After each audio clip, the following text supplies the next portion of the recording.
6월 29일 헤르누트 묵상 말씀입니다. 수고하고 무거운 짐진 사람들은 모두 내게 오라. 내가 너희에게 생기를 북돋아 주겠다.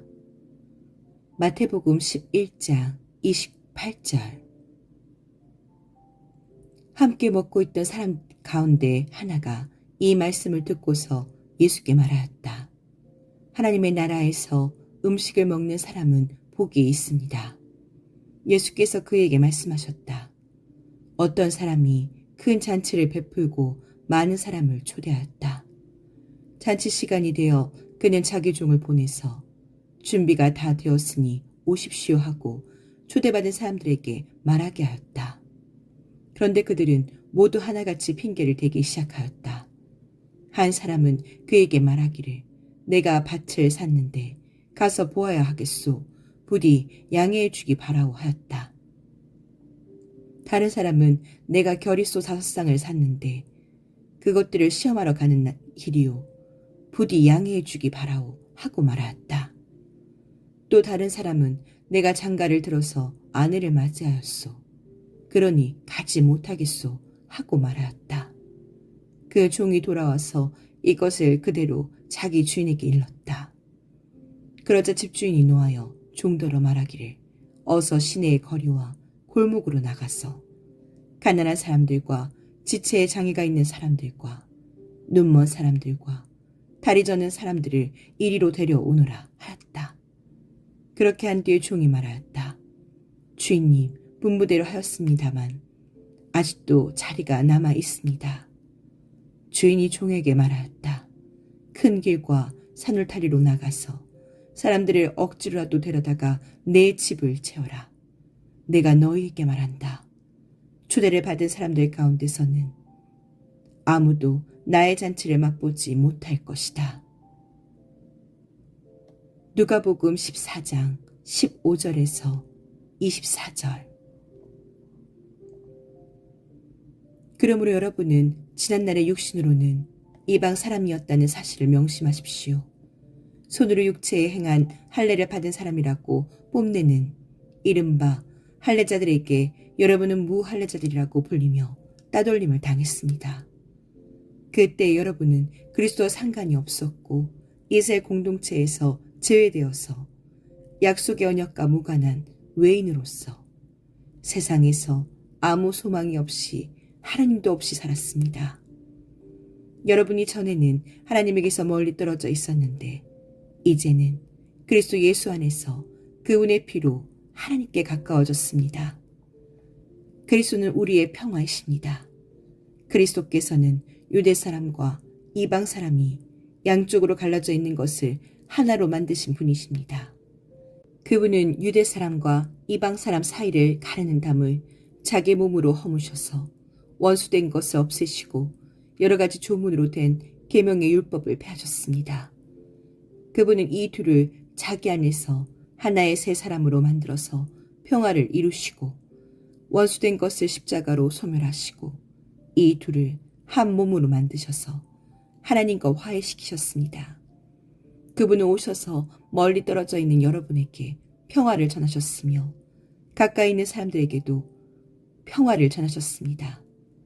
이방 사람과 유대 사람 양쪽 모두 그리스도를 통하여 한 성령 안에서 아버지께 나아가게 되었습니다.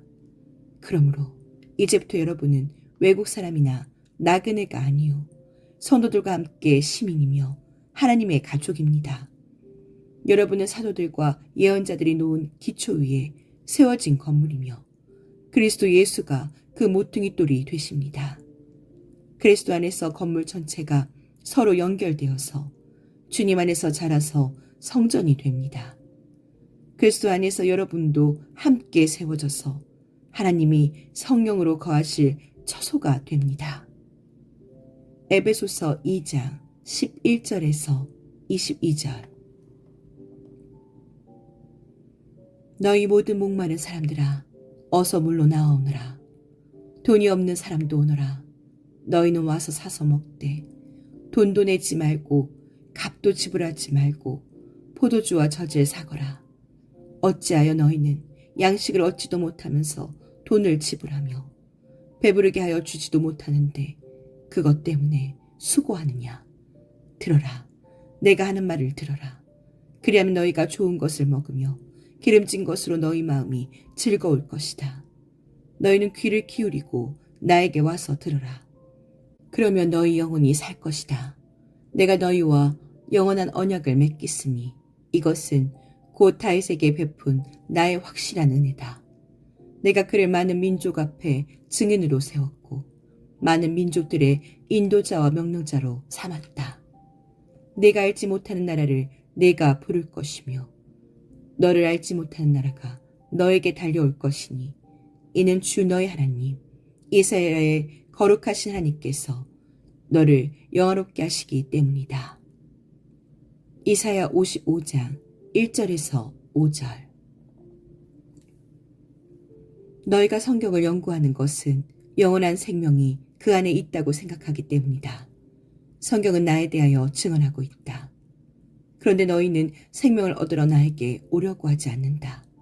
나는 사람에게서 영광을 받지 않는다. 너희에게 하나님을 사랑하는 마음이 없는 것도 나는 알고 있다. 내가 내 아버지의 이름으로 왔는데 너희는 나를 영접하지 않는다. 그러나 다른 이가 자기 이름으로 오면 너희는 그를 영접할 것이다. 너희는 서로 영광을 주고받으면서 오직 한 분이신 하나님께서 주시는 영광은 구하지 않으니 어떻게 믿을 수 있겠느냐. 내가 너희를 아버지께 고발하리라고는 생각하지 말아라. 너희를 고발하는 이는 너희가 희망을 걸어온 모세이다. 너희가 모세를 믿었더라면 나를 믿었을 것이다. 모세가 나를 두고 썼기 때문이다. 그러나 너희가 모세의 글을 믿지 않으니 어떻게 내 말을 믿겠느냐. 요한복음 5장 39절에서 47절. 악인의 마음 깊은 곳에는 반역의 충동만 있어 그의 눈에는 하나님을 두려워하는 기색이 조금도 없습니다. 그의 눈빛은 지나치게 의기양양하고 제 잘못을 찾아내 버릴 생각은 전혀 없습니다. 그의 입에서 나오는 말이란 사기와 속임수뿐이니 새끼를 짜내어서 좋은 일을 하기는 이미 틀렸습니다. 잠자리에 들어서도 남 속일 궁리나 하고 범죄의 길을 고집하며 한사코 악을 버리려고 하지 않습니다. 주님의 한결같은 사랑은 하늘에 가득 차 있고 주님의 미쁘심은 궁창에 사무쳐 있습니다. 주님의 의로우심은 우람한 산줄기와 같고 주님의 공평하심은 깊고 깊은 심연과도 같습니다. 주님은 사람과 짐승을 똑같이 돌보십니다. 하나님, 주님의 한결같은 사랑이 어찌 그리 값집니까? 사람들이 주님의 날개 그늘 아래로 피하여 숨습니다. 주님의 집에 있는 기름진 것으로 그들이 배불리 먹고 주님이 그들에게 주님의 시내에서 단물을 마시게 합니다. 생명의 샘이 주님께 있습니다. 우리는 주님의 빛을 받아 환히 열린 미래를 봅니다. 주님을 사랑하는 사람들에게는 주님께서 친히 한결같은 사랑을 베풀어 주십시오. 마음이 정직한 사람에게는 주님의 의를 변함없이 베풀어 주십시오. 오만한 자들이 발로 나를 짓밟지 못하게 하시고 악한 자들이 손으로 나를 휘두르지 못하게 하여 주십시오. 그때 악을 일삼는 자들은 넘어지고 넘어져서 다시는 일어나지 못한다. 시편 36편. 야훼께서 이 민족들의 계획들을 무너뜨리십니다.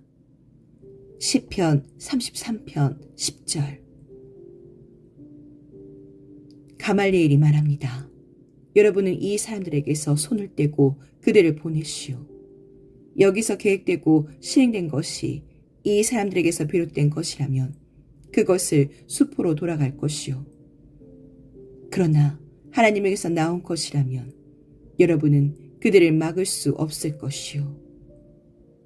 사도행전 5장 38절에서 39절. 여러분은 적들의 함성과 그들의 술체계에 대해 무엇을 묻습니까? 주님께서 그들을 순식간에 흩으실 것입니다. 주님이 오십니다. 주님이 오십니다.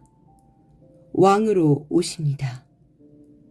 그에게 지상의 적들이란 모두 참으로 너무 작아 그에게 저항할 수 없는 자들입니다. 파울 게르하르트